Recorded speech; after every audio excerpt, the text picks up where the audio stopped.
Justice, thank you that we are here again to talk about the mediatrix, to talk about the devotion, and specifically to talk about Teresita Castillo, the visionary.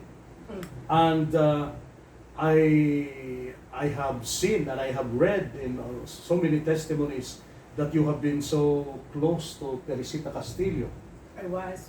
I was very close to her because she was the one who gave me all the moral and spiritual encouragement and pursuing the truth about the apparition, about the Lipa events in 1948. And then she gave me pointers as to who I should interview, because at the time the late Godofredo Peladan was still alive. Okay. The late Archbishop Mariano Gaviola was still alive too. And so with the other characters the other personalities that I have interviewed. And this is the Mediatrix images was given to me as a gift by Sister Teresina. Wow, that's how many years ago? Well, she gave it to me on my last birthday in November 1994. Oh, wow. So that's about how many years now, Father? 27 years. Yes. So this is personally owned by Teresita, this image. She gave this to me, and I had it a little repaired because some of the fingers were dropped off Justice, I have observed that there is oil. at the base. For how long this has been happening? Some few years, Father. But I was not mindful. I thought it was dirt. But then each time that I removed a piece That of one, paper underneath it, then there would be oil again the next following day. Very trickles of oil, not too many. And for so long it has been happening this way. Yes. Wow. And when I had this restored, it was done by the grandson of Ireneo Cristobal, Oh, the one who... the sculptor of the first Yeah, image. the first image. Yes. The grandson was the one Grandson. who restored it. Now, going back to the life of Sister Tersing, so she should have shared many things about her family, about her life, about her life. She was a very simple person. She rarely talked about her family, except that her parents were very much opposed to her entering the convent because they didn't want her to become a nun. Okay. And she repeated to me that when she reached the age of 21 on July 4, 1948, she left her house, she left her home, and went to Carmel, and never wanted to leave Carmel, even despite the protestations of her family, including her brothers who were threatening her. So your encounter with Tersing was already sometime in 1990s? I met her, first time I met her was in December of 1993. Okay. So she was most likely in her 60s? Probably, yes, Yeah. Father. Because on September 5, I recall very, very well, September 5, 1993, the case of Antonio Sanchez, the very infamous case, was Yes. traveled to my court. December, I met her that year. So God gave her to me for my spiritual guidance, to give me moral courage when I was trying the case. But at the same time, I became interested about this story of Lipa in 1948 Why? Why were you became interested? because she was telling me of the story about her life in the monastery in 1948 and the sufferings that she experienced during the investigation and the aftermath of the investigation, and also the sufferings of the nuns inside the monastery. So she told you all this. Yes, Father. And how do you find her? As a woman? Very credible, Father. Wow. Wow. There was no illusions whatsoever, no delusion of grandeur, considering that she happens to be a visionary, that many times in the Blessed Mother appeared to her. No illusions of grandeur, Father, not whatsoever. She was, as I told you before, she was very childlike and up to the time of her death. Oh, Thank you for mentioning that because this is the journal of one of the sisters, That's the journal of the Sister. Carmelite sister. That's the journal of Sister Bernadette. Yes, yes. This was the journal given to one of the Jesuit priests. Sister Bernadette, if I have to recall, Justice Harriet, said that even in her 60s, Teresita preserved her innocence. And all those people staying in the monastery observed that very well, how innocent she was. Yes, Father, I can vouch for that. Because at the time I met her, I think she was in her late 50s or early 60s. And during weekends, I would stay over in Lipa, in their house across the Miracle Heights. Yes, yes. I would spend weekends there because I would be reading up on the Sanchez case. She would stay with you. I was her guest. And then Wow. we would go together and to hear Mass at the monastery chapel. So monastery chapel is very dear to me because of Sister Teresina. She introduced me to all the nuns. And at that time, the prioress was Mother Teresa Sidenko. Okay. So, because of this, thank you for mentioning this kind of life lived by Teresina as a woman, so credible and there is innocence. Because I'm quite bothered with how she is accused by the exorcist being a lesbian, An immoral person. an immoral, Absolutely untrue. Number one, in 1948, at the heart of the investigation of the Lipa events, yes, Father Angel de Blas, who happened to be the former rector of the University of Santo Tomas, yes, and who happened to be the foremost psychologist in the country, was tasked by Bishop Bersosa, then the local ordinary of Lipa, to investigate Sister Teresina as to her credentials, as to the authenticity of the report of the apparition. Father Angel de Blas in his journal said there was no hint of any immoral character. wow, Any hint of any immoral fiber in he her. said that. In his report, in his journal, he said she was a true visionary and it's impossible for her to have a lesbian relationship because she is so innocent and so childlike. Can I interrupt you? Yes, Father. How important or how significant Father Blas as the first investigator of this particular phenomenon? Because I heard many people discrediting Father Blas. On what grounds, Father? Because even Father Cabaling, I heard it I saw it in his letter to the Pastor General. What did he say? They can easily disregard the journal of Father Angel de They Blas. cannot disregard because no less than the Dominican order has admitted its veracity and authenticity. So, It's impossible for Father Cabaling to disregard the authenticity of the Blas journal. It is impossible also for Father Cabaling to discredit the contents of the journal because he was the one who investigated Sister Teresina. And what he has are mere rumors, innuendos coming from Father Siquia. okay, interesting.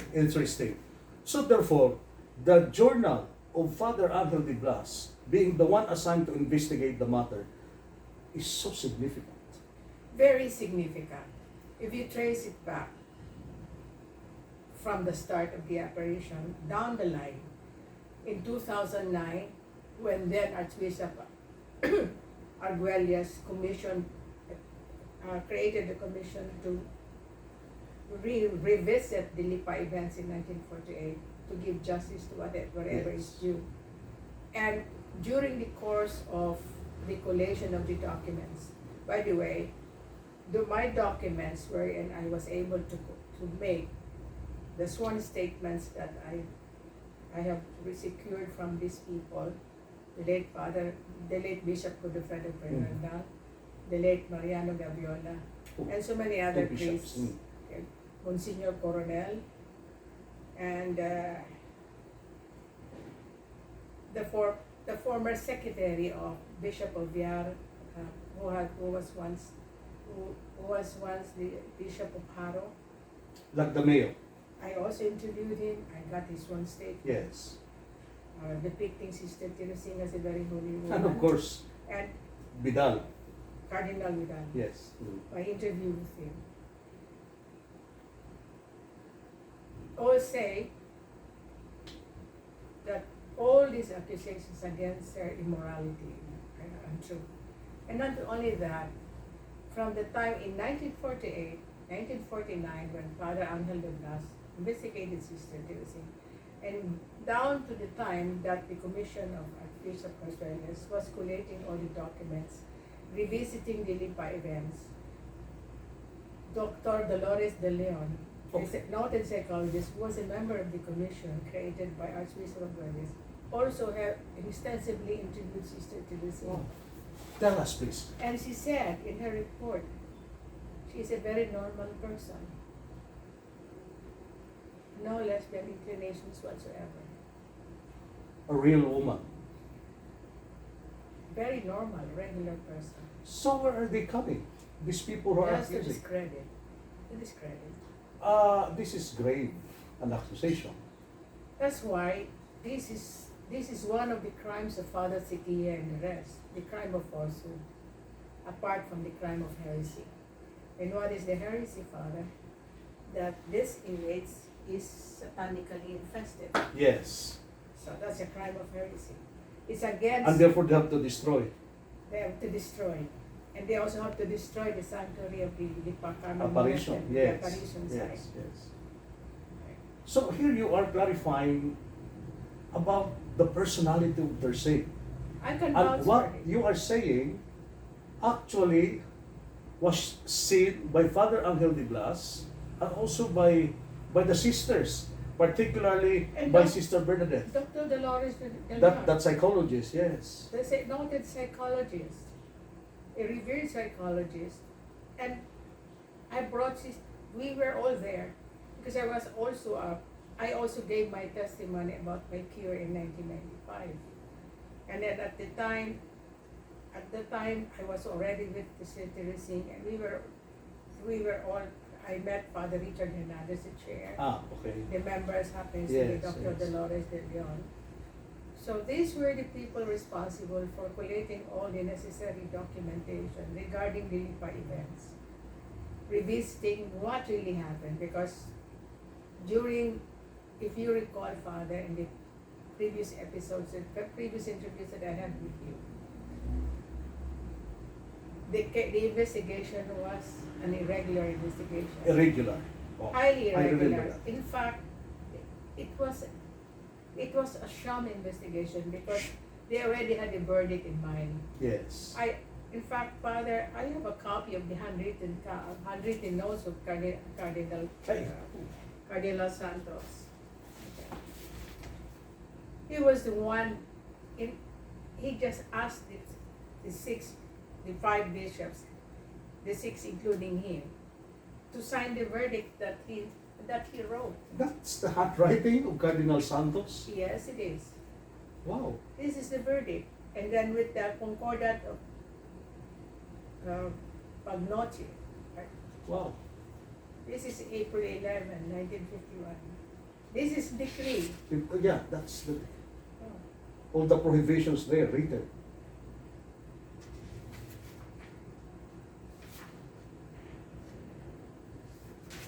So The decree, the diocesan decree of 1951, Father, were both the creation of Bagnozzi and Cardinal Santos. Justice, thank you for showing this to us.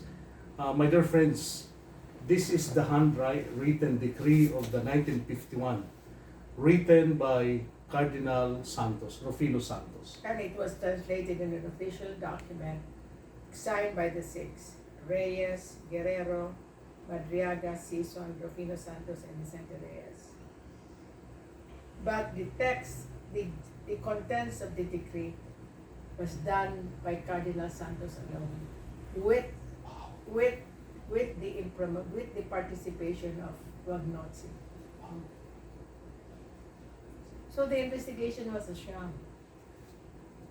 And just to maintain the veracity, the credibility of the decree, they had to destroy all the evidence linking, saying otherwise. And what are these pieces of evidence? All the diaries of the nuns, Oh, the petals, oh, the the notes, everything, including even they wanted to burn the mediatrix image. Yes, Justice. So, because we can say that this decree, what do you think is what it will be now that you found the This has handwritten been decree? invalidated by the decree of Arguelles. Okay. Explain to us, Justice. All right.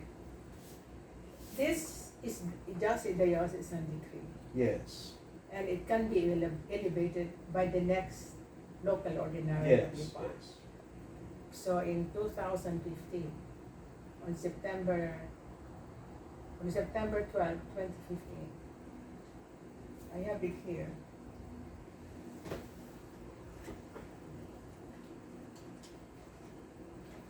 Archbishop Arguelles even invalidated the previous directive of his predecessor Mariano Gaviola of banning the public veneration of the mediatrix image. Yes. Although it was for the first time during the funeral of Sister Alphonse, Archbishop Gaviola gave permission to bring it out in the open during the procession. But then his decree was to follow the decree of the Vatican. According to him, he had to follow the decree of the Vatican, which until now is non-existing. Why do I say that, Father? Because Yes. until now they have no proof whatsoever. So in this decree, the decree of Archbishop Arguelles, it nullifies, invalidates the diocesan decree of 1951. Ooh, thank you for saying that. Yes.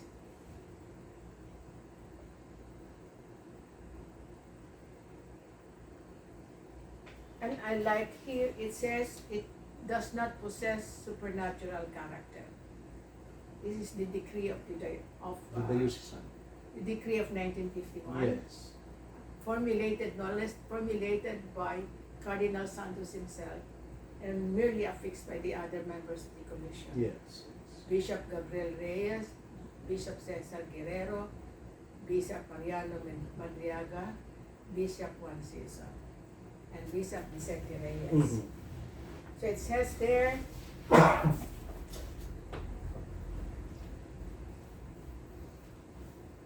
that the above mentioned evidence and testimonies, which is also a falsity. Why do I say that? Because I interviewed Sister Teresa, Okay. and I asked her whether she was investigated by the panel of the commission. Okay. He said he was never called. Even Bishop Versosa, the local ordinary of that time, was not also called. Even the late Bishop Oviar, who was the auxiliary bishop, was not also called. He was never called. Gorbia, never. Oviar, Versosa, Yeah. and the rest, even mothers, the late man, was never called. So how can you say that the testimonies and the evidence, pieces of evidence mentioned, in fact, they burned the evidence. Yes, everything. They burned the testimony. If they really wanted to make sure that their decree would remain valid and effective, they should have kept the evidence which was To support. to support their decree. Yes, everything that they have, the findings they have. There were no findings whatsoever. Just that's the normal way. No? The normal way is when you investigate, Mhm. just like in the court of law, Mm. I was formerly a judge, a Yes. regional trial court judge and a justice of the Sandigan Bayan. We have records of the case, we have records of the pieces of evidence that were presented in court. And we cannot remove that because if there's going to be a review of the appellate court, the evidence is extant along with the record of the case. That's how important it is. I think it's true also in the church. It should be like that in the church. But how come it happened this way? Because it was a sham investigation. Wow. It was a sham from the very start. They wanted to kill the authenticity of the apparition by so-called investigation, but it was never there. May I clarify with you? So, Let me just finish go the ahead, fact. please. There was no down-to-earth investigation of the case. There was no real purpose in trying to ferret out the truth. In fact, the so-called investigation was meant to destroy and suppress the truth That is my point. rather than bring out the truth That to is the my open. point. That's exactly, they buried the truth to the ground. That's why, Until now, Yes. 73 years yes. hence. That is the reason why they have to brought their saying several times to UST and Mother Cecilia, Mother Mary Ancona. Not for The anything. only person who actually investigated Sister Teresina was the late Father Angel de Blas. That's right. And that's the reason, That's right. and as a result of his thorough investigation of Sister Teresina, he made that journal. Correct. That's And very he correct. concluded in that journal Mm. that Sister Teresina is truly a visionary, Yes. that there is no deficiency in her moral character whatsoever, She was a normal individual and a holy one. and a holy one, A holy one. innocent. This one is a sham decree. And it was right on the part of Archbishop Aurelius to invalidate it with this decree of 2015. So, there is a need for the church talaga to examine all these things because you have the document. This handwritten. That's precisely my point, Father. In my letter to the CBCP, the Catholic Oh. Bishops' Conference of the Philippines, on January 28th of this year, I asked them to have access to the archives of Pope Pius XII. Because at the time, the reason is that we cannot make the 1951 papal decree, Mhm. we cannot make it public because it will destroy some of the characters who are still living. Oh. But it's no longer an issue here, Father, because no less than Pope Francis last March of last year, declared that the archives of Pope Pius XII from 1938 to 1958 should now be open. And it will remain like that. Until now, it has Good. never been rescinded. And because of that, the 1951 decree should be part of it. Now, the archives had been open. There is no more reason for the bishops here in this country to say we cannot do anything. You just have to accept the fact that there was a decree. But we, Father, remember that our devotion to Our Lady has been there for the last 70 years. 73 years now. 73 years. And this devotion to Our Lady, Majority of our Grace, has already evolved into a sensus fidelium, Father. Yes. This is now the belief of the people. Yes. And therefore, it is now that belief, the belief of the faithful must be duly respected, revered by the church authorities under the Lumen Gentium Constitution. Justice, salute ako sa inyo.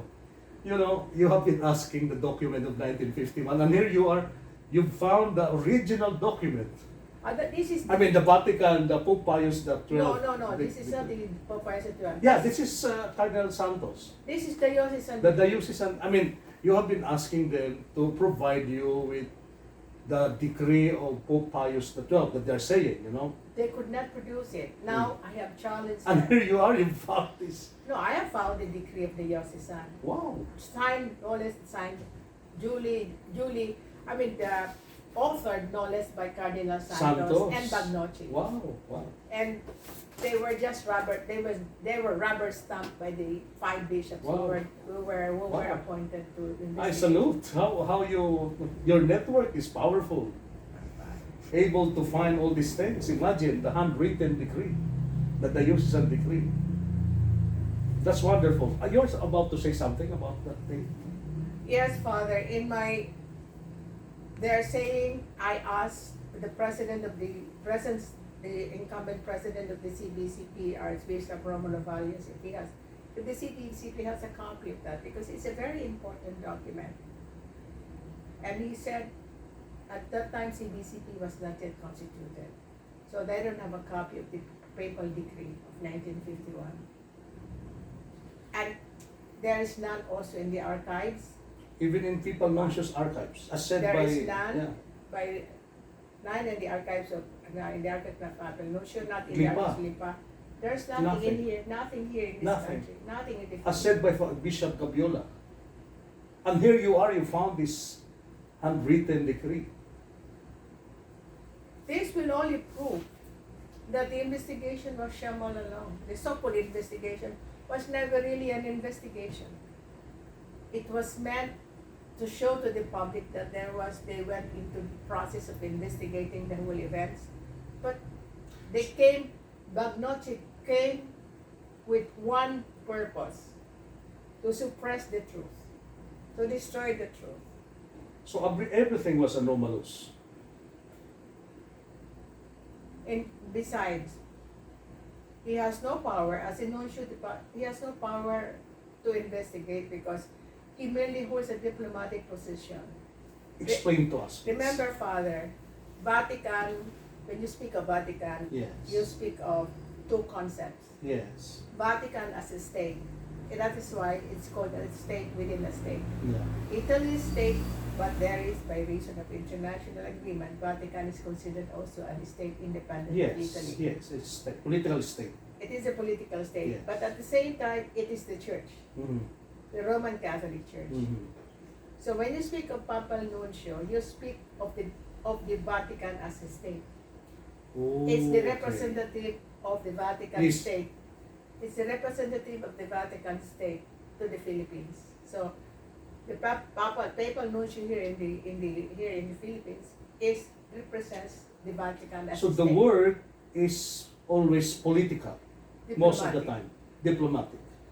International agreements, international relations. So, is there any way that a papal nuncio will intervene in a particular diocese and even change assignments and even remove the no, bishop? because it's against the code of canon law. Really? Under the Justice? code of canon law, a bishop, a local ordinary, is supreme in his own territory. But he did it. Sa diocese ng Lipa. He retired Archbishop Versosa for health reasons, ostensibly for health reasons, which is not the case. And he banished Bishop Obiak and made him apostolic administrator of the recently formed Diocese of Lucena.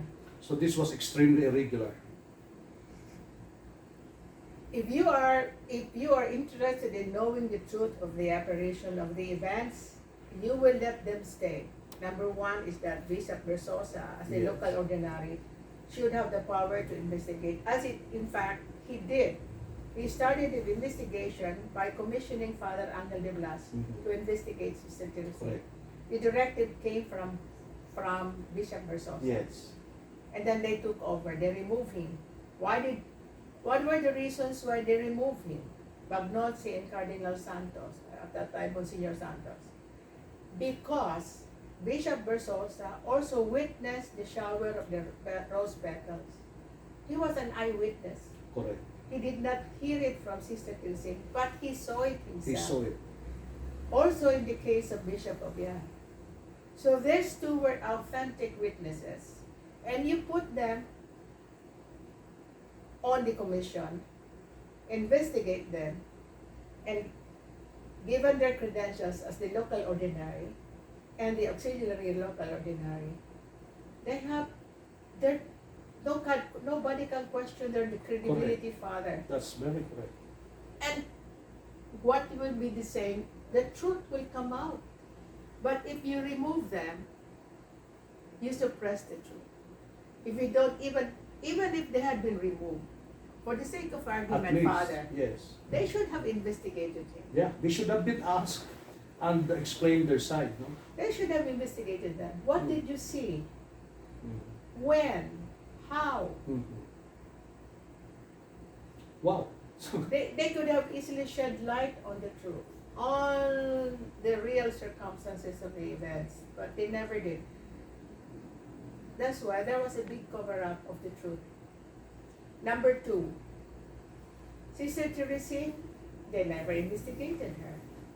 So what are these pieces of evidence that they were able to collect, and the testimonies of whom? Sister Luz del Mundo. Yes. If you put a protagonist, it's not fair if you only listen to one side.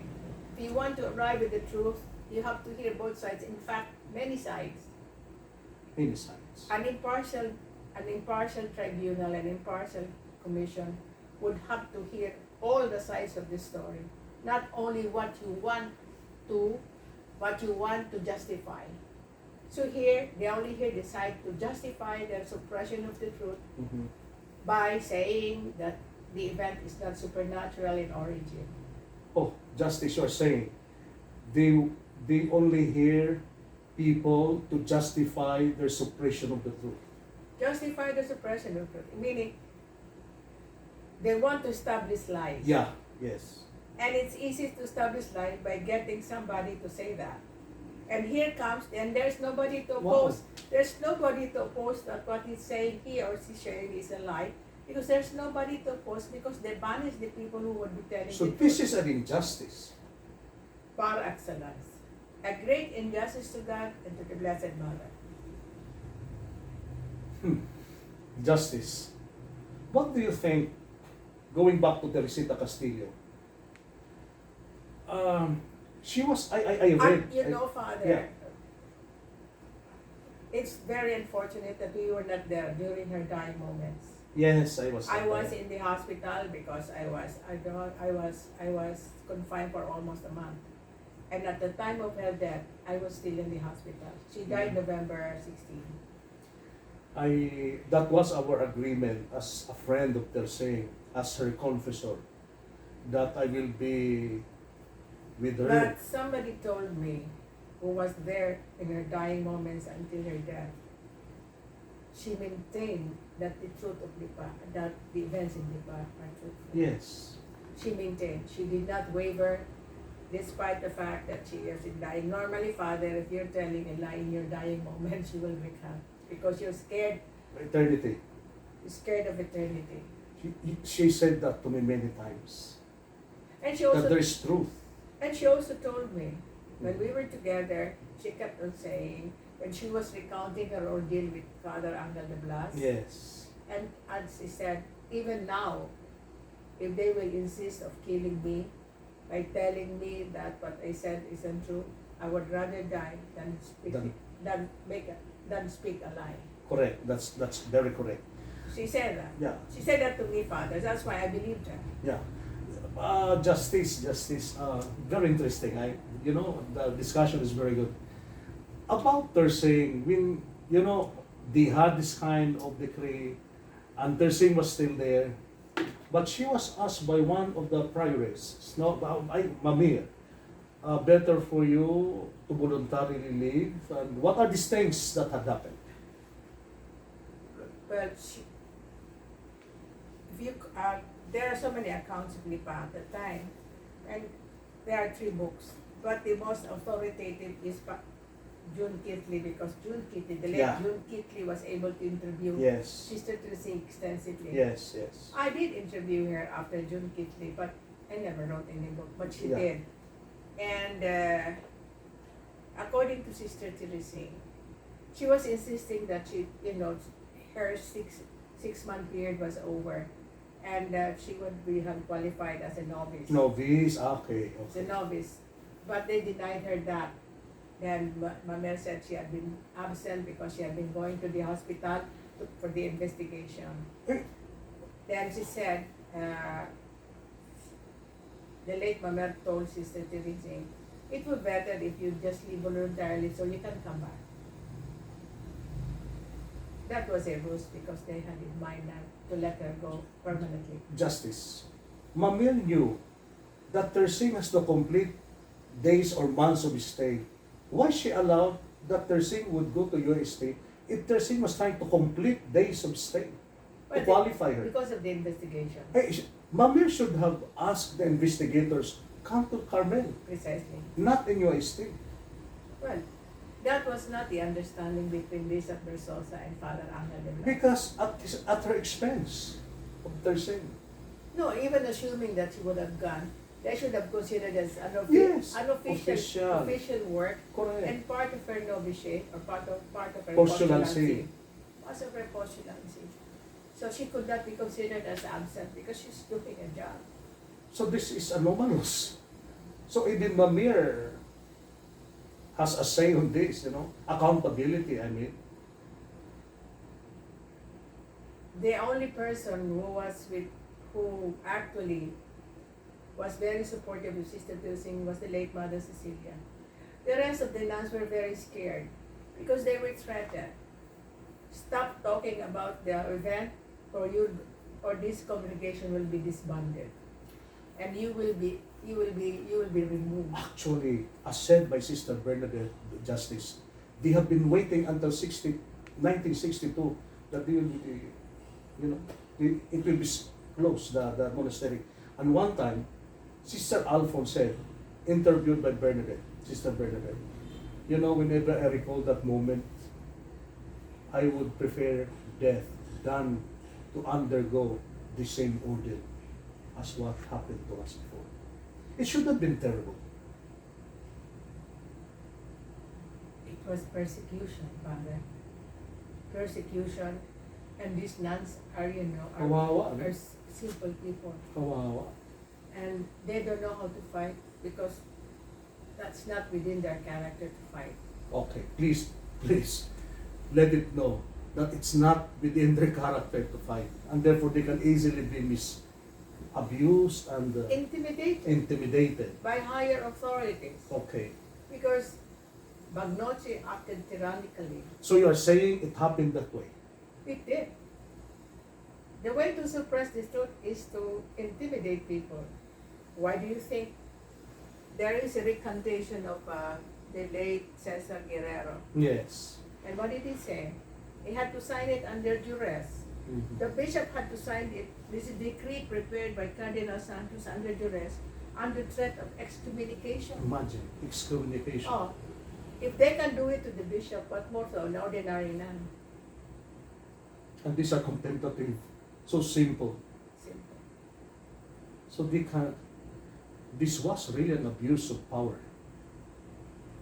Terrible abuse. Until now, Father, there is still an abuse of power. Why? Okay. Where they had to rescind the decree of Archbishop Arguelles by putting out the Vatican Decree of 2015. Okay. However, the Vatican Decree said the Vatican merely repeated the 1950 papal, but they never annexed the papal decree. So that makes it suspect. That is the decree you're asking. That this suspect that a very important decree should have been promulgated, not just a diocesan decree. Because a diocesan decree can never take the character of finality, because this should be submitted to Rome, and Rome will have the final say. Thank you, Justice. So that cannot be the final thing about. Since they said that this was reaffirmed by Pope Pius XII by issuing papal decree. Where is the papal decree? They have the diocesan decree, but they don't have the papal decree. Correct. That's correct. It was Archbishop Arguelles was correct in rescinding this, because you cannot rescind a papal decree. Correct. You can only rescind a decree of your equal. And that is not the normal way how the Vatican works, like this apparition thing or private revelation. Now we go to the present day persecution. Yes. We discuss about the persecution by Bagnozzi and Cardinal Santos. We now discuss the persecution now of Cardinal Rosales, Cardinal Tagle, Archbishop Garcera, and then the Archdiocese Socrates Villegas, the exorcist of the Archdiocese of Manila. So what is the persecution here, the present day persecution? In destroying the Arguelles decree, they came out with the 2015 decree. But the 2015 decree did not say that devotion should be stopped, because that would have gone against the magisterium of the church. Remember, Father, the Second Council of Nicaea? Yes. The Fourth Council of Constantinople, the Council of Trent in 1565, reaffirming that veneration to Our Lady should be respected and should be encouraged and should be continued down to the ages. That is very clear. Okay, so they cannot destroy the devotion. They split hairs. In fact, the Vatican 2015 decree split hairs between the apparition and the devotion. But the problem is, what you believe is what you pray. Lex orandi, lex credendi. In other words, you don't pray to the image of Our Lady Beatrix if you don't believe in the apparition. Correct. And that it has Lex evolved. vivendi. Lex credendi, lex orandi, lex credendi. That is Vatican concept. You pray on what you believe. So why do you pray to the image of Beatrix of Our Lady? Because you believe. You believe in the apparition. Of course. Okay. Splitting hairs. According to Cardinal Rosales, Cardinal Tagle, Cardinal Villegas, the faithful, the lay people are forbidden from having even private devotion to the apparition. I mean, I have private belief. My question to them is that why are they making a distinction there? Why is it that Cardinal Vidal believes in the apparition? Okay. Why is it Valid. why is the late Pedernal also believe in the apparition? Why is it that the late Archbishop Mariano Gaviola believe in the apparition? And let's not go further. Bagaforo. Wait. Okay. The present day. The present bishops. Yes. The president of the Catholic Bishops' Conference of Philippines, Archbishop Romo Roballes, he is a believer of the Mediatrix. We have our picture taken together in his Residence. residence, Archbishop's residence. Here it is. That's the Mediatrix. Yes. You will see it prominently in his foyer. He's a believer. He's a believer. Bishop Bagaforo is a believer. Bishop Guillermo Pablo is a believer. Cardinal Quevedo. Cardinal Quevedo is a believer. Yes. And why is it that they're not making noises against these people who believe? Why? Why? Because they are high church authorities. Is that so? And number one, Father, you cannot commit a crime of heresy or idolatry on a private revelation. And there is no doctrine of infallibility when it comes to private revelation, only when it comes to public revelation. So there is no crime of heresy if you privately believe in the apparition. No crime of heresy. And yet, Sikia and Kabaring are saying you not only commit heresy, but you also commit idolatry. It doesn't make sense, Oh, Father. it does not make sense.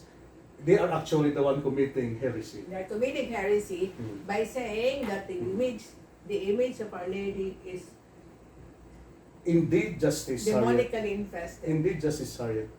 If they have to be examined, Father Kabading and Father Sikia and the rest of the exorcists are committing a first-class heresy against the Blessed And Mary. falsehood.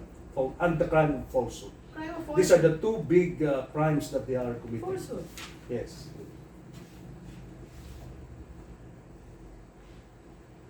And the worst part of it is in the present day persecution of the Mediatrix of Our Lady, the nuns. Archbishop Garcia, sometime in 2017, commissioned Father Cirudo, an exorcist from the Diocese of Cubao, and actually a part of the Archdiocese of Manila, to conduct an stealth exorcism on the apparition image, on the apparition site, where the image of Our Lady is now held, is ensconced. Yes. That was a prelude to closing down the monastery, to removing the Mediatrix image, because at the time when they started saying that this image is demonically infested, they had in mind changing the image of Our Lady of Mediatrix. Yes. Cardinal Rosales was looking for an image that will replace it. Also Archbishop Garcia. Garza. So they wanted to change the image and make a new one, And Archbishop Garcia was already calling on the parish priests all over the entire province of Batangas to start indoctrinating the faithful on the Yes, sir, I did it. on the new image that would be put out. Wow. Okay. And to finally discredit it, they had to discredit the image of Our Lady on the apparition side. And that was the reason for the exorcism. Yes. Since this is satanically infested, ergo it should be changed. Yes. The image should be changed. Neat and simple. But they subverted the doctrine of the Vatican, which says continue with the devotion to Mary, Mediatrix of her grace, because it's an old title of the Blessed Mother. So they contradicted the decree. They're the ones who contradicted the decree. Oh, that should be very clear to us, friends, that they were the one who contradicted the 2015 Vatican decree. I am here, Father. Okay.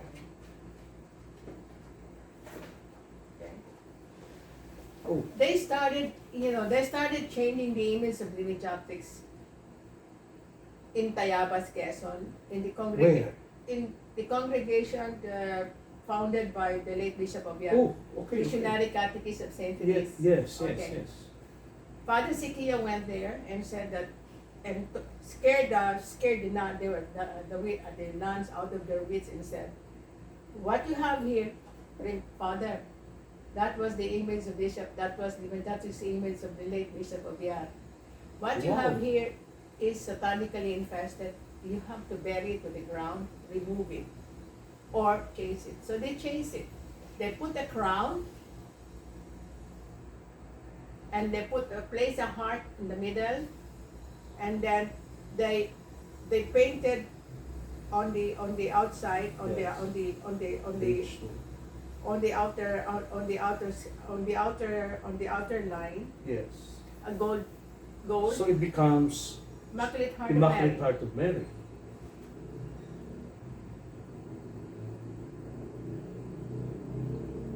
So that's the Yes. present day's persecution. I'll imagine. They would have succeeded, Father, if it not for the fact that I sought state protection. Yes. I sought legal protection. In what way? There is a law, there is an existing law in this country which is called the National Heritage Act of 2009. And it says there, any establishment or icon which has been existent for 50 years is presumed to be a national heritage property to be respected and protected by the state, Father, by the Mhm. state. Okay. So I went to see the governor of the province of Batangas, Governor Mandanas, and I sought his help, and he said, "Can you issue a proclamation putting the monastery of Lipa Carmel Monastery and the Mediatrix image itself as part of the cultural heritage of this province and cultural?" And he did. And he asked me why. I said because they wanted to destroy the monastery, the sanctity of the monastery, and they wanted also to destroy the image and change it to a new one. And Governor Mandala said that cannot be done. Mhm. So he issued a decree. And on the basis of that, I have a decree.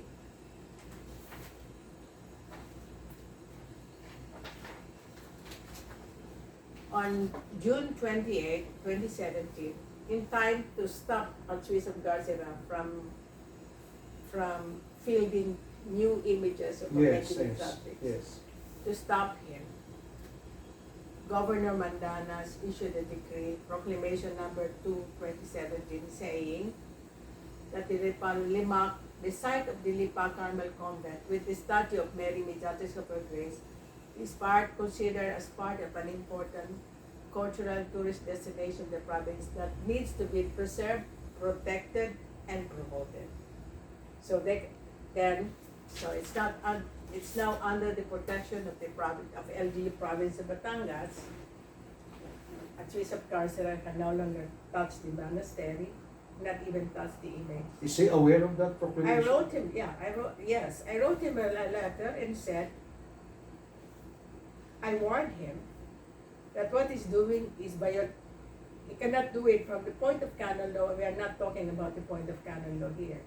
He thinks he can do whatever he wishes Yeah. because he happens to be the local ordinary of the province, of the diocese. But from the point of view of the law, he is not supreme. He has, as a Filipino citizen of this country, he has to obey the law of the land. And I reminded him of the existence of the law, which is the National Heritage Act of 2009, which protects the Lipa Carmel Monastery and the image itself, which has been in existence for the last 50 years, to be preserved and protected by the state, Father, by the state and not by the church. Yes. And they cannot say, because Archbishop Carcera thought that they can do away with it simply because of the religious flavor of the religious factor. But this is outside of the religious factor. This is already in the legal factor. Yes. And the state is protecting us, faithful, against the abuses of Garcia, Cardinal Rosales, Cardinal Tagle, and the exorcists by using the law itself. Amazing. So I threatened Archbishop Garcia to sue him if he persists with the plan of destroying the image of Our Lady and then changing it to a new image, and also harassing the nuns in the monastery by doing the exorcism without their knowledge and consent. Yeah, yeah.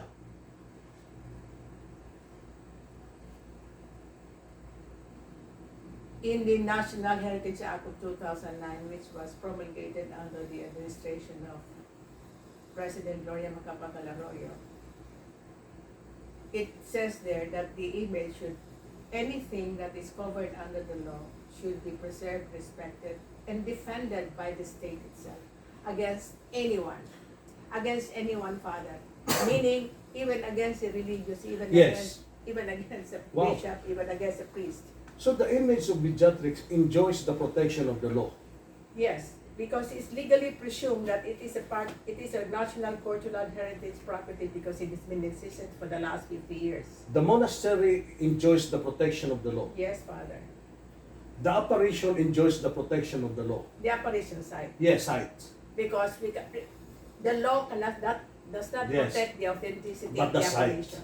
And that's precisely The locus, the place. the place, the monastery itself. So they cannot just destroy it anytime they like. They cannot they cannot destroy the monastery. Oh, that should be very clear, Justice. It should be very clear. That's why I'm saying this now. Mhm. Because a lot of people do not know this. Mhm. And in fact, Remind the exorcists. well, that's why we have this interview, Father. And as soon as I have written this letter to Archbishop Garcia, I assembled my legal team. I was prepared to sue Archbishop Garcia and the rest of the exorcists. Yes. I assembled my legal team for two things. To file an injunction case against Archbishop Garcia, all over parts of the Philippines, even Metro Manila, for trying to tamper or to distort the image of Yes. Beatrix, and to destroy our devotion, which is also constitutionally protected, which is under the constitutional guarantee of freedom of religion. Oh, wow. Okay. This is a test case, really. So here is a civil suit for injunction with damages against Archbishop Garcia. They have resisted, together with the priests involved. Mm. And there's also the criminal case of malicious mischief for destroying The image. distorting the image. A criminal offense, malicious mischief. Mm. So my legal team was looking at two cases, both civil and criminal, and we were ready to file the case if Archbishop Garcia persisted or insisted. Luckily, he was saved by the CBCP circular of Cardinal Quevedo, which says, in July 7, 2018, The CBCP came out with a directive, Pastoral guideline. guidelines. Maybe Cardinal Quevedo got wind of the fact that I was ready to file a case. So the CBCP said, here the guideline said that the mediatrix image should be preserved, maintained,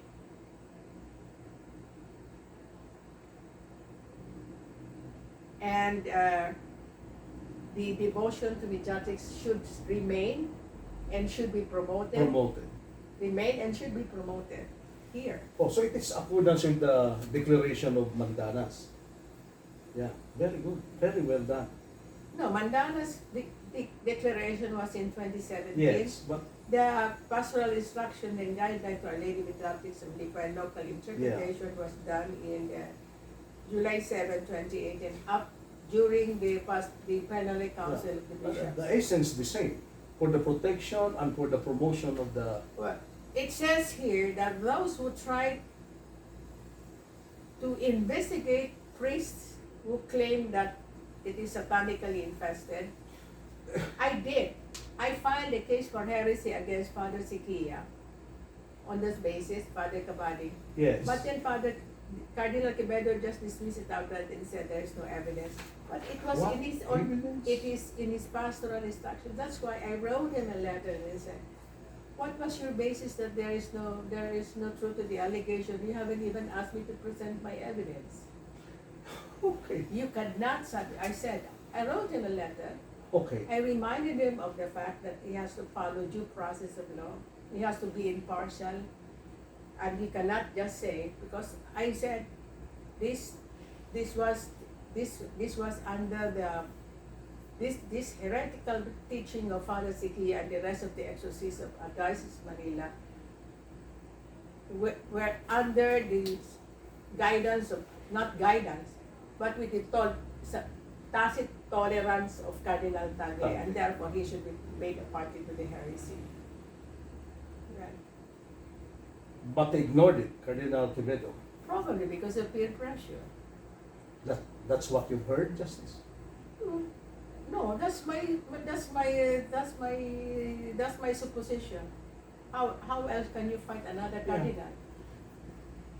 So everything said there about investigating to saying it's satanic, nothing happened.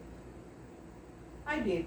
Oh no, but they're not off the hook. I can also go to the Vatican. Oh yes, Father. yes, Justice. I can go to the Yeah. CDF, Vatican CDF. That's not off the hook. This is interesting. This is really interesting. How what you have done protecting the image of the Blessed Mother. The nuns do not know this. Yes. Because I never told them that. And besides, they will be too scared. They will even try to stop me. I will not be stopped. So, in relation to this thing, how about that affidavit that I learned that executed by one of the sisters or the four sisters? No, it was an affidavit signed by the four. Okay. By the What is prioress, that affidavit about? that they never consented to the supposed exorcism by Father Surude And Archbishop Garcia. with the with the tacit permission of Archbishop Carcera. So this is a crime? Another one. Another heresy. Wow. They really made their ways and their best to destroy everything about the mediatrix. Truth will out, Father. And there's one thing sure. They forgot the basic. You can never fight God and win. You can never fight God And win. and win. Because God will find a way on how to make the truth come out. You can't fight God. Okay, Justice, this is a very good discussion that you've We're shared not with done us. yet, Father, because Yeah. there are many things yet to discuss. But so far, this is now the present day persecution of the nuns. Yes. And even of the laity. Can you imagine, Father?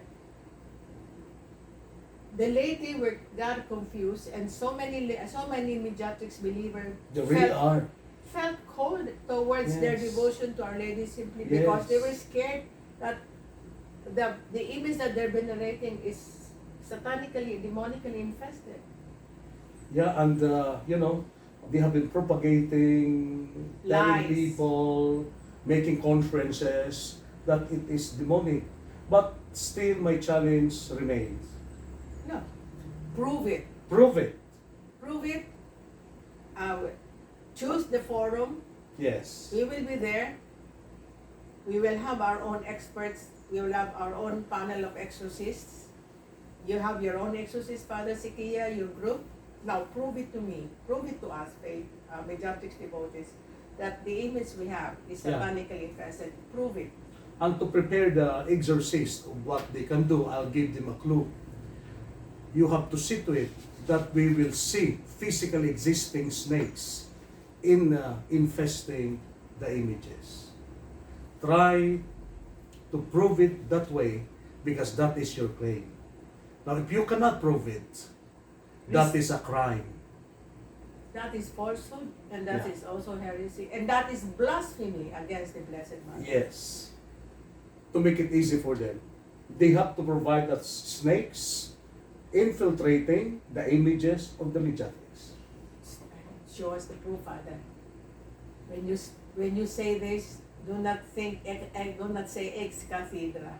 Give us proof. Just like what I'm challenging the CBCP.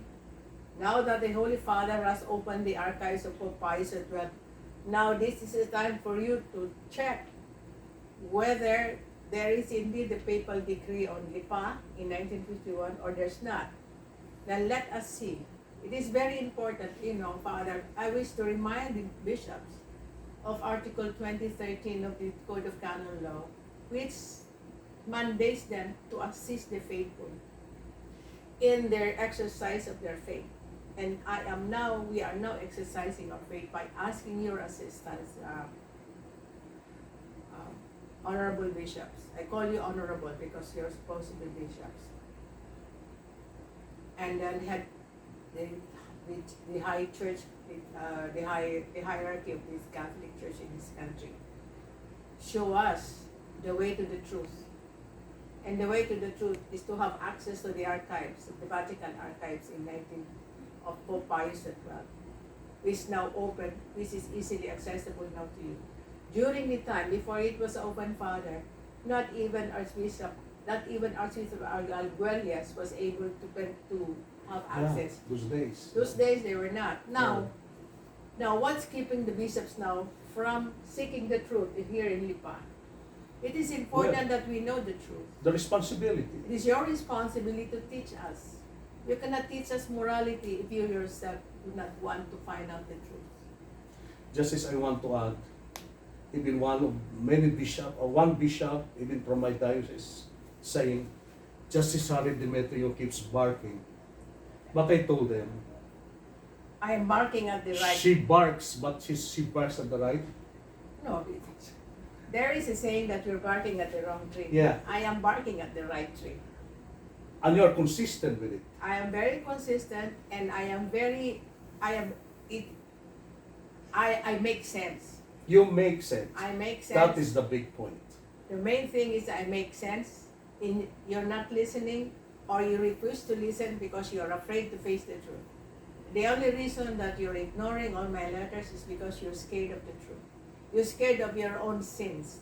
You're scared of unearthing all the sins of your predecessors.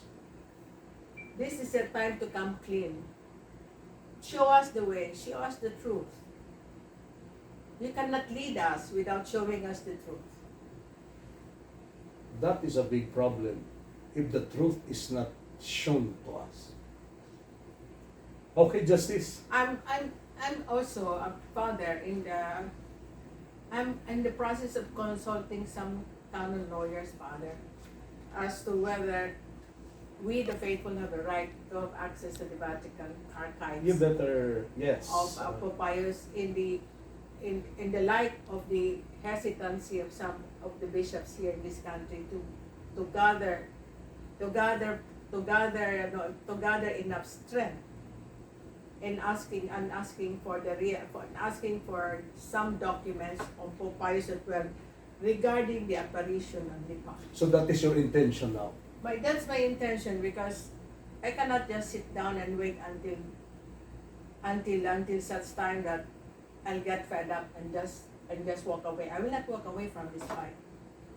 And it doesn't. And then they cannot win over delay, because whatever is the delay, it will not hamper me from pursuing the truth. Okay, very clear, Justice. And this is, I heard also some people saying against us that you are being disobedient by insisting all these things, and Disobedient? you are going against the Catholic Okay. Disobedience to what? To the truth? to what they wanted to happen, Disobedient to what? Disobedient to their to maintain the lies. disobedience by maintaining That lies. is what Father Sikaya have been trying to tell us. Disobedient to what? Disobedient to the Vatican Decree of 2015? What is the disobedience there? Remember, Father, the Vatican Decree 2015 is actually splitting hairs. Why? When you speak of private revelation, an apparition is a matter of private revelation. So you can It's never public. either agree or disagree. Walang problema yun. Yes. Now, you don't commit heresy. The crime of heresy, if you disagree with a private revelation. That's what happened. For example, the Vatican has recognized Fatima and Lourdes. But if I refuse to recognize Fatima and Lourdes, I do not commit a No. heresy, because it's private revelation. In the same manner, I do not commit the crime of heresy if I personally believe in the apparition. Why is it that it's a crime for me, a lay person, when I believe in the apparition, but it is not a crime for Cardinal Vidal, for Cardinal Quevedo? It's not a crime for Bishop Pedernal. Okay. It's not a crime for Bishop Bagaporo. It's not a crime for Valles. Bishop Archbishop Valles. Not a crime for Bishop Afable. It's not a crime for other bishops who That's a actually big point, believe. Justice. So where is the logic there? So if I commit disobedience because I privately believe in the apparition, what more is the responsibility of these cardinals and bishops who actually believe in the apparition? So That's a brilliant logic. so Father Sikia should better answer that. And for a while, he believed. Yes. And so did his mother. And that is what bothers me. Because if indeed there was infestation of the devil in the place, from the very, they should have not gone there even before. Father, for Di the ba, last, Justice? I told you, Mm. the devotion to Our Lady Mediatrix of Our Grace has evolved into a Sensus Fidelium. Why? For the past 73 years, the devotion has been there. It was never destroyed, notwithstanding the fact that the truth was suppressed. Yes. The truth was suppressed on the authenticity, on the authenticity of the apparition, but it never deterred the public, the faithful, from having their faith in the Mediatrix of Our Grace. Continue yun. That's why it's sensus fidelium, and the church should respect that sensus fidelium. It's the fate of the people now, Father. You are now saying there are many things very good that we need to obey and follow, and yet it's not practiced by those who are supposed to implement this. So that's one. Disobedience. Disobedience to what? Before you accuse me, Father Sikia, you should accuse the late Cardinal Vidal. You should accuse the other bishops now. Oh, Father Cabana is very clear about the sin of disobedience in his letter. She should be writing that letter to Cardinal Quevedo. She should be writing that letter to Bishop Bagaporoa, Bishop Afable, and the rest of the bishops who believe in the apparition of the Mediatrix. And let it be clear, Justice, that you are not here fighting the Catholic Church. I am trying to protect the Catholic Church against the heresies of some priests and bishops who want to destroy the church. That should be very clear. I want to protect the Catholic Church from them. You are protecting the church from within. Yes. That's why I'm willing to fight. I'm willing to fight Archbishop Garcia. I'm willing to fight Cardinal Tagle. I'm willing to fight Archbishop Socrates Villegas if they go out of the line. Because when you have to draw the line, Father, it doesn't mean that the obedience only refers to us lay faithful. Yes. The obedience should, they first and foremost, they should be the one to show obedience. So there is an abuse. There's an abuse of authority from There's the an very abuse. start, Father, in 1948 down the line. There's an abuse. That's why, if I fight them, they accuse me of disobedience, being disobedient. I fight for the truth. So, how can you be disobedient to the truth when you are fighting for the truth? That's another brilliant thing that we have to ponder upon. I will not relent, Father. I promise Our Lady, I promise Jesus, that I will fight for justice in this case. For the past 73 years, this has been the facts have been suppressed, deliberately suppressed by some church authorities. About time they should be The manipulated things, the distorted things, and this is the effect. Now, justice, there are many things that you've said, clarified. These are great things that you've said, actually. And you've clarified very well. I am now all these points. contemplating writing, making a complaint. I am consulting with some canon lawyers, Father. Yeah, is this something to do with the complaint of heresy? Yes, And falsehood. falsehood? Yes. And, okay. And against the devotion to Our Lady. They said they are be disobedient. They are the ones who are disobedient against the magisterium of the church. Yeah, that one is very clear. Council of Nicaea. Yeah, that one is so clear. Second Council of Nicaea, 787. Fourth Council of Constantinople, 897, 100 years, yes. And the Council of Trent in 1595. All say, Yeah. all these say, the Blessed Mother, as the Mother of God, should be venerated, should be respected in all her images. Yes. No distinction whether mediatrix of all grace. Yes. And in fact, Father, the mediatrix of all grace is an old title, a very old title of Our Lady. It's an old title. Yeah, that's why they said, oh, the old title, Our Lady of Mediatrix of all grace in the ancient times had a different image. That's why they want to change the image and say, oh, this is satanically confessed and therefore we have to change the image into a new one. Actually, And then that the apparition is a hoax, and therefore this one is also satanically infested, and it should be discarded. It should be removed and replaced with another image. yeah. And then we put, but we say we make the same title with Mediatrix of all grace. No way. There are claims done by the exorcists which are very shallow, and they are even contradicting themselves in the process. Now, they should have realized this now, that they have contradicted councils of the church, ecumenical councils of the church. Remember what Father Kabading said? The magisterium has spoken. I debated with him, Yes. and he said, now, this one, they were against the magisterium of the church. The ancient magisterium of the church, down the line. And it's clear and Council simple. of Ephesus. How can you disrespect the Blessed Mother when it's called Theotokos? And it's clear and simple what you're asking. You are saying it's definitive because it came from Pope Pius XII. Now, provide us the decree decreed by Pope Pius XII. That is what you are asking.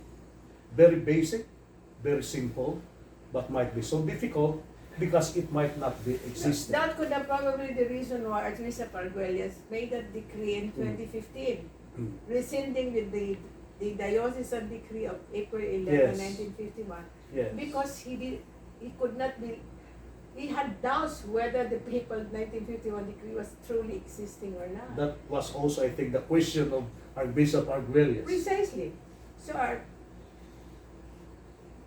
now that they have invalidated the decree of Arguelles, they said that 1951, but they never attached the Vatican decree of 2015. They quoted a lot of things there except the decree itself.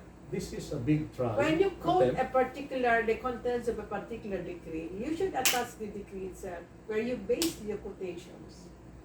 Hindi lang gawa-gawa.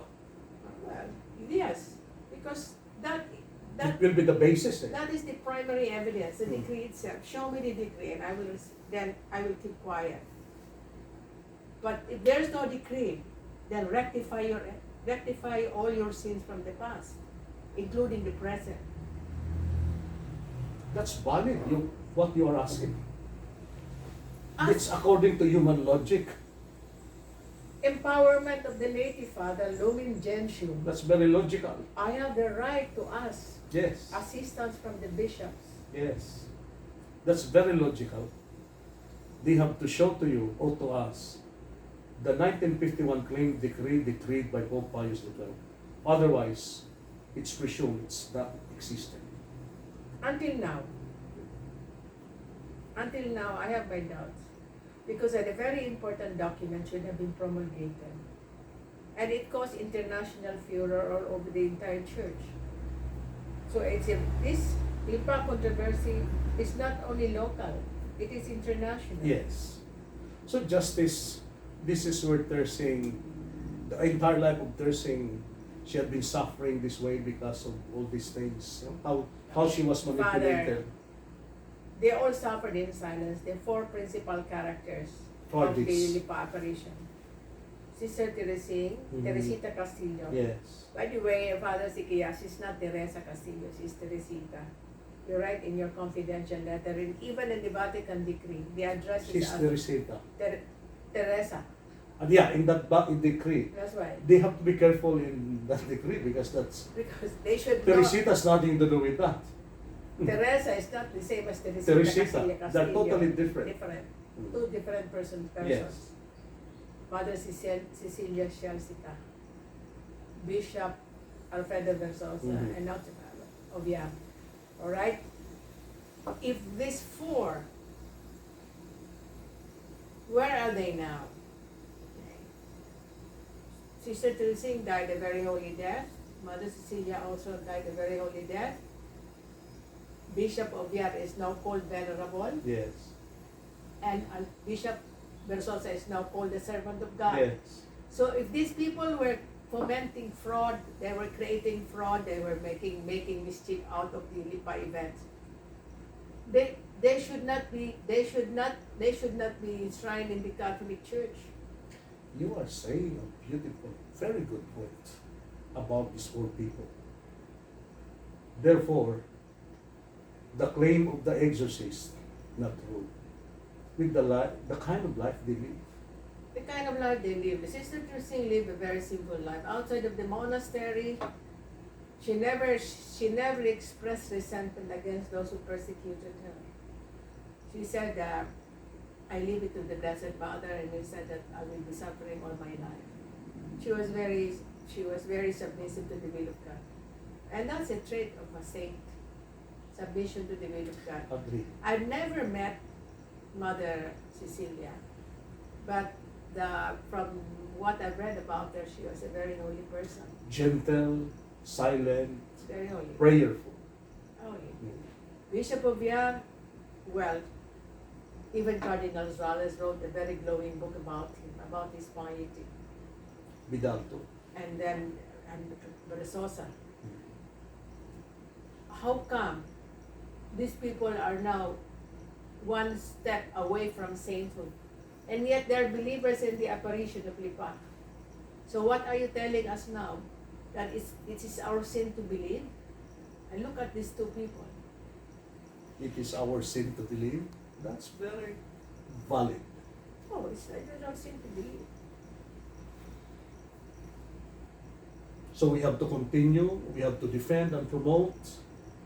Father, this is not the end of the episode because we have to continue with the other important character, which is Mother Cecilia. Yeah. Because they're all tied together. Remember, and the events of Lipa in 1948, there were four principal characters, and these were the four Yes. principal characters. The visionary Teresita Castillo, the minor Yes. prioress, Cecilia Shalsita. Actually, the real name is Natividad Shalsita. Mm. and then the Bishop of Versosa and Bishop of And especially, Justice, I want to tell our viewers, the Mediatrix devotees, that especially next meeting we have, will be talking about the petals, the rose, and so connected, because there are things about it that have to be We clarified. have not even done, Yes. we just spoke more of the character of Sister Teresita and the aftermath of the Yes, against the aftermath. yes. But we have not discussed the events, the supernatural events inside the Yes, monastery. not yet. Very interesting. The encounters with the devil and the encounters Yes. with the Blessed Mother Mary. Yes, not And yet. the shower of the rose petals. Yes. Within the monastery and outside the Mm. that should be our next episode. Yes, Justice. Our next Yeah. interview. Mhm. But I'm so thankful that you have shown to us this handwritten decree of Cardinal Santos. And I'm so amazed that you got this thing, And really, your network is very powerful in finding Oh, testimonies and all these documents. he wrote this decree. Father, Mm. I believe that silently Cardinal Santos actually believed in the apparition, but except that he could not fight Bagnozzi at the time. Yes. So he was just willing co-participant of Bagnozzi in destroying and suppressing the Mm. truth about the Lipa event. However, when he became cardinal in 1963, he was the first. Here in Manila. He was the first. He was Archbishop of Manila Mhm. and became the first Filipino cardinal. Yes. He actually encouraged the novena to Mediatrix of All Grace Wow. with his handwritten note. He gave his imprimatur here in September 1963. The novena to Our Lady Mediatrix of Our Grace here. Wow. This is his So- own handwriting. She put his imprimatur there Yes. in that Our Lady Mediatrix of All Grace. So he was a believer. From the start, he was a believer, because how is it that there is no logic if you don't believe in 1951, and therefore you will never believe it onwards. How come that in 1963 with Bagnozzi done, and he was already he was then Archbishop of Manila. Yes. 1963. But- Because 1965 he was promoted to cardinal. But I know, he was already cardinal. His imprimatur is Rufino Cardinal Santos. 1963. 1963, he was already cardinal. Okay. So, Archbishop of Manila na siya. the Archbishop of Manila and made a cardinal, the first Filipino cardinal. Now he was already in a position of power, and therefore he always said But damage, the damage has been done. He should have rectified everything. they salvaged everything. I was hoping that I would discover his memoirs, but unfortunately there was none. And just as I'm bringing here with me the journal, no? It's Sister Bernadette. Yes, and there are many things important there, especially the dates and the person and the decree of Father Mark, the Carmelite father, was the ecclesiastical power to transfer sisters. He was also intimidated by Bagnozzi. Yeah, actually everything started Everything was orchestrated by by Bagnozzi. Bagnozzi. And Bagnozzi would just say that this came from Rome and all these things. These are the handwriting of Mother Cecilia. Yes. Lisa. Yeah. Before she died, she started writing this. She had read her journal. Mm. Well, she was tasked to write the journal by. There was a prioress. No, there was a bishop who said, "I remove your silence." Escaler, Bishop Yeah, Escaler. Escaler, he said, "I remove the ban on silence." After that, she started writing. That's right. I remove the ban on silence. You start making all your memoirs.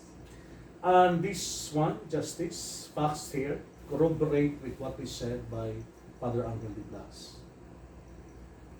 And with these two journals, my friends, the journal of Father Angel de Blas and the journal of Sister Bernadette, the Carmelite nun, chronicler, we can have a clear view about what had happened and who are the people who destroyed or persecuted or who distorted the events. Okay. It was very clear from the start. It was Mm. Bagnochi. Mm. Bagnochi, we came in as a Papa Nuncio, but he was actually wielding powers as a local ordinary. And I'm so happy because Justice Harriet, whenever I come, there's always something new that she has to present. Today, that something new that I have seen is the handwritten decree of Cardinal Santos. Oh, The yeah. 1951, the Usisan decree. Father, I have lots of documents to show to Yeah. Rome. I was hoping that if things will reach Rome, I'm willing to face these people before a Vatican court. We pray for that. We pray. That's a big responsibility. I'm prepared for that, Father. Okay. And then I want to thank you again for this Mhm. interview. It was a very good one. And the next episode, the next interview, we will center more on the life of Sister Tubasig inside the monastery. Yes. You will be surprised. I was tracing the events, the dates. He entered the monastery on July 4, 1948. That was his 21st birthday. Mhm. Come July 4, on Sunday, will be his 94th birthday. Oh, this Sunday. If she were Okay. alive. Mm. And then 20 days after she entered the monastery, she entered the Carmelite convent, she had encounter with the devil many times. Then after that, she had encounter with our Blessed Mother. Those are documented. Yes, and I'm now reminded with the confidential report of Father Sikia. He has explanation why they're saying has to encounter the devil. A very wrong explanation about that encounter because he does not even know what they're saying. Not only that, I never interviewed his Yeah, introducing. very wrong. But you know, Father, it's Just to destroy the image of the Thursday. not only that. Look, great saints had encounters with the devil. Yes, of course. Saint Thomas Aquinas, Yes. Saint Martin de Porres, our favorite saint, Saint Padre Pio, Saint Padre, oh, Saint John Mary Vianney. Saint John Maria Vianney, That's a normal occurrence for them to Saint Philip encounter. Neri. You know, these people, they know, when the devil will always confront the saintly people. I think at the same time as the truth comes out, justice, reckoning will happen. I hope so. I will not stop until the truth is out. Yes. That's why I'm giving myself. Hopefully, there will. I think this month there will be a plenary session of all the Catholic bishops here in the Philippines, and I hope they tackle my letter of January 28, asking them now to have access to the Vatican archives of Pope Pius XII and check whether there is indeed a papal decree of 1951 referring to the Lipa Apparition. Justice, And bring it out, Father. you having this handwritten decree of Cardinal Santos, we better listen to you. This is a big artifact. No, we better listen to Archbishop Arguelles in his decree of In his decree, 2015. of course. Because he knew all. When he created the commission on research and development in 2009, he wanted to have a fair presentation of the facts of Lipa, Mhm. of the Lipa events in 1948. Because what was presented was merely the side of Bagnozzi and Cardinal Santos and the 6 bishops. So he gathered evidence. And we have to give him credit for that. And he should be intelligent to understand all these things. And the reason why he has to do it. Okay, Justice. And then also suffered persecution. Oh yeah, until now. Okay, Justice, thank you very much. And I thank you, Father, God for bless you always. coming over to my house Mm. and doing this interview. We will continue to do the interview until we're able to present the real facts of the case of the Lipa Apparition in 1948. We are always happy to have this kind of interview. Thank you. Thank you too. And actually, I want to dedicate all my interviews to all the Beatrix devotees, so you will be more empowered to fight for for your true devotion to Our Lady Mediatrix of Our Grace. Amen. Amen.